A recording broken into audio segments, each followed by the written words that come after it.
Okay, think about this for a second.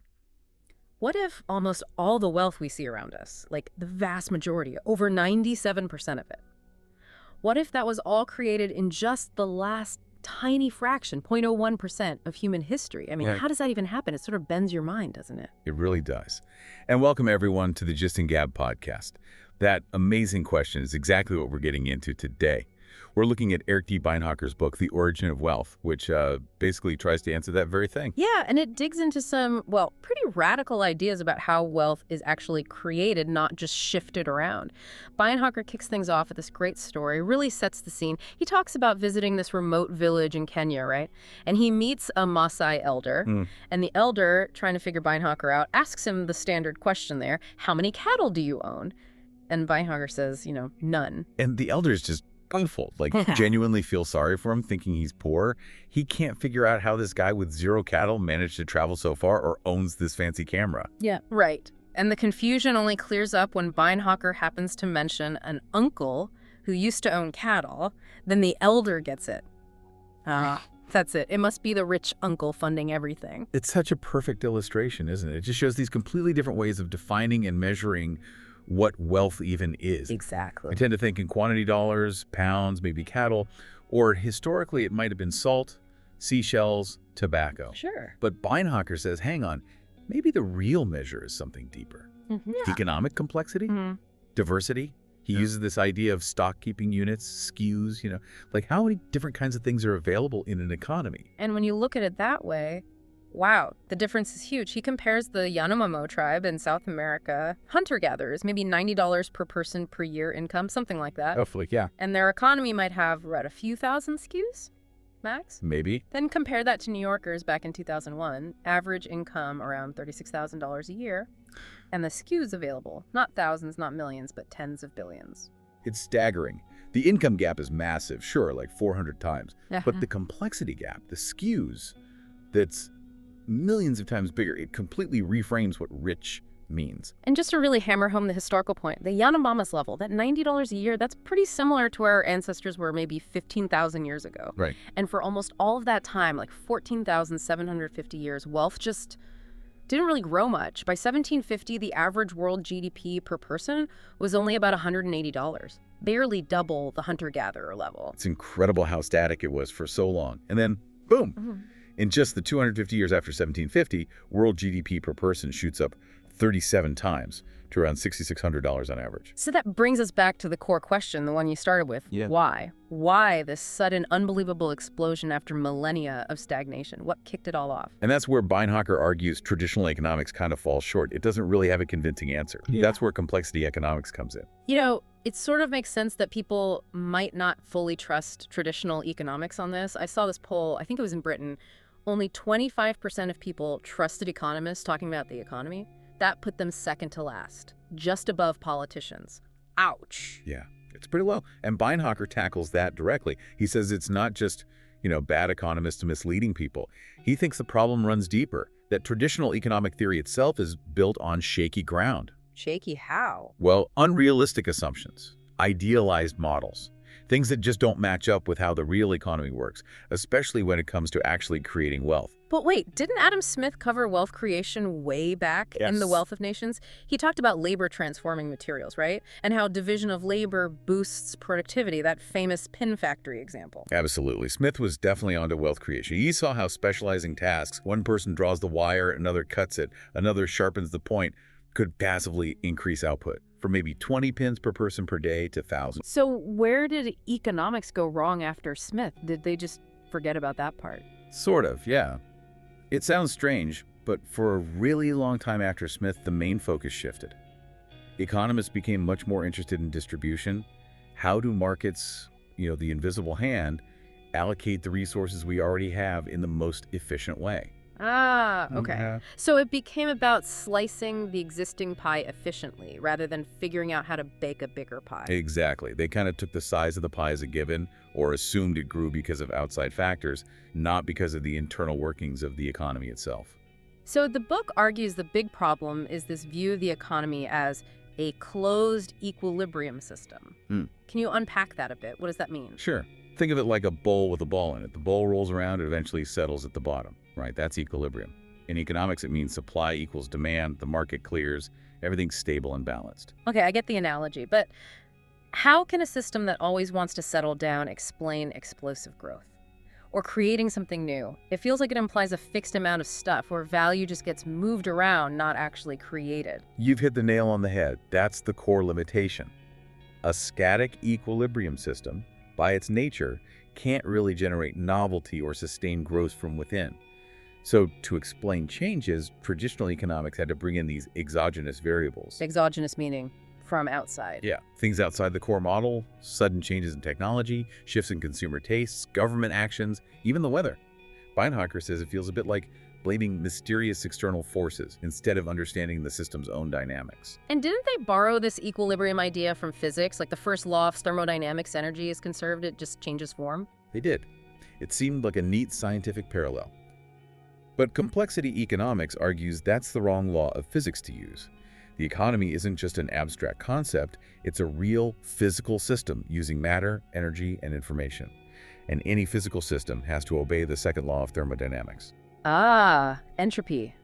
The tendency towards disorder, right? Like mountains crumbling, metal rusting, my apartment getting messy if I don't clean it. Exactly. Entropy means that in any closed system, things naturally fall apart, become more disordered over time. Left alone, a system heads towards decay, towards, well, heat death in the universe's case. So how does that relate to the economy? The crucial point is this. To fight entropy, to create order and complexity, whether it's tiny house, an ant colony, or a sophisticated economy, you need a constant input of energy. You have to actively work against that natural tendency towards disorder. Therefore, an economy that is growing, becoming more complex, producing more wealth, cannot be a closed equilibrium system. Yeah. It fundamentally must be an open system, constantly taking in energy and resources to build and maintain its structure, to create new order. Wow, okay. That's a completely different way of looking at it. So complexity economics says the economy is an open, dynamic system constantly fighting disorder. Precisely. It flips the traditional view on its head. Brian Arthur, who's a key figure here, describes the economy as an unbalanced, uncertain, non-linear, ever-evolving, complex, adaptive system. It's quite a description. Let's try and break that down. Unbalanced, uncertain, nonlinear. That already sounds way more like real life than perfect equilibrium. And he also talks about the irrational agent, right? Yes, that's another huge departure from traditional theory. Forget the perfectly rational economic person, Homo economicus, who supposedly makes every decision like a supercomputer, calculating future interest rates and inflation just to buy, like, a bunch of bananas. Yeah, that always seemed a bit... Nobody actually does that, do they? Of course not. We use heuristics, rules of thumb, gut feelings, imitation. We're driven by psychology, social cues, all sorts of things that aren't purely deductive logic. And it's because we're not perfectly rational computers that the economy is so dynamic and adaptive. Yeah. Our unpredictable behavior constantly creates new situations and pressures. Which leads, I guess, to the really big idea from complexity economics. Wealth didn't just get created, it evolved. That's the core concept. And evolution here isn't just about biology. Beinhocker uses it in a broader sense as a kind of universal formula for innovation. It's basically trial and error on a massive scale. Like Daniel Dennett's idea about biological evolution, creating design without a designer, things look designed, like a bat's sonar or that flower tricking a bee. Exactly. They look incredibly engineered, but they're the result of countless generations of random variation and natural selection. No grand plan, just a process that finds solutions over time. So how does that evolutionary process work for wealth? Beinhocker has an analogy, right? The Lego blocks. He does, and it's brilliant for explaining it. Imagine you have, say, 500 Lego pieces. The number of possible ways to combine them is astronomical, like 10 to the power of 120. Just an insane number. Most of which would just be junk, random clumps of bricks. Right. Totally boring. But hidden in that vast possibility space are a few interesting designs. A horse, a car, a spaceship. How do you find them without searching randomly for billions of years? Use evolution. You got it. Imagine two kids. One is the reader. They build models based on instruction cards. The other is the judge. They look at the models and give them a score, like how cool they look. Okay. You give the reader 100 random instruction cards. They build the models. The judge scores them. Then, here's the key. The reader takes the existing models, breaks some bits off, combines parts from different models, maybe adds a random piece here or there. This creates variance. Mutations and combination. Exactly. And crucially, Models that got higher scores get to produce more variants in the next round. The lowest scoring models get thrown out selection. And maybe the reader makes occasional mistakes, sticking a block on wrong random mutation. So you start with mostly rubbish, but because you keep tweaking the better ones and ditching the worst ones over generations of building and scoring, you start to see more complex, more interesting designs emerge. That's the idea. Mutation, selection, replication. It's a way to discover good designs much, much faster than just random trying. And Beinhocker says that's how wealth evolves. So what are the Lego blocks and the designs in the economy? He identifies three main driving forces, three kinds of technology that combine and evolve. First, physical technology is the obvious stuff. Tools, machines, energy sources, microchips. Right, the wheel, steam engine, internet. Second, social technologies. These are the ways we organize ourselves to cooperate. Things like laws, money, contracts, governments, corporations, stock markets, even language itself. Huh. I hadn't thought of laws or markets as technologies before, but yeah, they enable complex interactions. They absolutely do. And third, business designs. These are the ways entrepreneurs combine physical and social technologies to actually create products or services that people want or that make operations more efficient. Think assembly lines, franchising, lean manufacturing, online retail platforms. Okay, so physical tech, social tech, and business designs are the components. How does the evolution part work? Who's the reader and judge?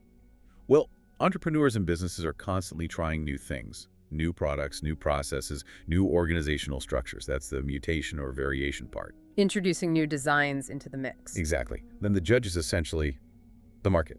Customers, competitors, investors, they select the designs that work best, the ones that meet a need effectively, are profitable, or offer some advantage. And the successful ones get copied.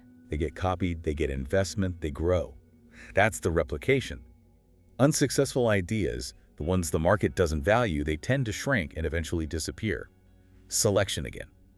This cycle repeats constantly, driving innovation and complexity. But it's not always just small tweaks, is it? Sometimes there are huge jumps, like finding a completely new kind of Lego design, technological breakthroughs. Yes, those are like major mutations that open up entirely new possibilities. Beinhocker uses Marconi, sending that first wireless signal across the Atlantic in 1901 as a great example. People didn't think it would work commercially, right? A lot of people, including the British press, basically dismissed it. Impossible, no commercial value. Yeah. But the market, the collective judgment, saw the potential. And look what came from it. An incredible cascade. That one breakthrough, that leap, eventually led through a whole chain of further innovations to radio broadcasting, television, radar, microwaves, mobile phones, Wi-Fi. It fundamentally changed culture, politics, warfare, everything.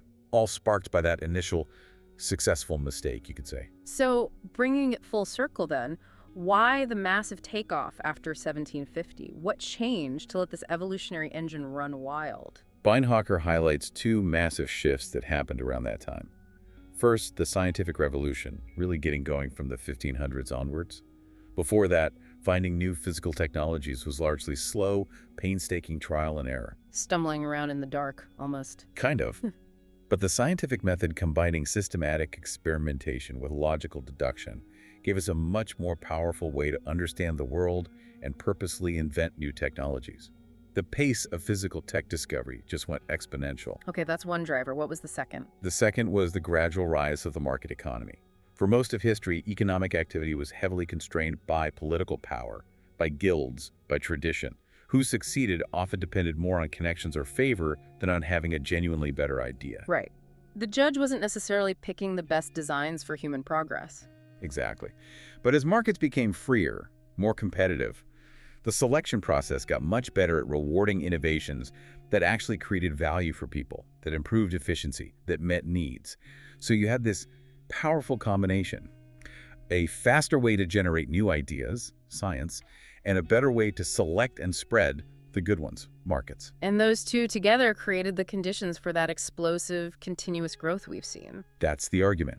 It finally unleashed the full power of that evolutionary algorithm differentiate, select, amplify, apply into the economy. So it's a fundamental shift, really, moving away from thinking about economics as this predictable, equilibrium-seeking machine. And seeing it instead as this messy, dynamic, evolving ecosystem, Yeah. a complex adaptive system, constantly learning and changing. And it pulls in ideas from so many other fields, doesn't it? Physics, biology, computer science, psychology. It feels much more connected to the real world than just abstract models. It really does.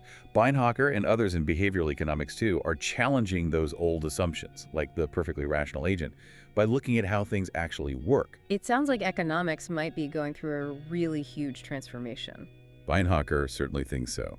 He suggests it's one of the biggest shifts in economic thinking in over 100 years. Yep. Maybe even a paradigm shift, where complexity economics forms the foundation for where the field goes next. It definitely gives you a lot to think about. And it leaves me wondering, if almost all this incredible wealth creation happens so recently, powered by these evolutionary leaps, these mutations and selections, what kind of major leaps might be just around the corner now? And, for everyone listening, what role might you play, even in a small way, in sparking or shaping whatever comes next?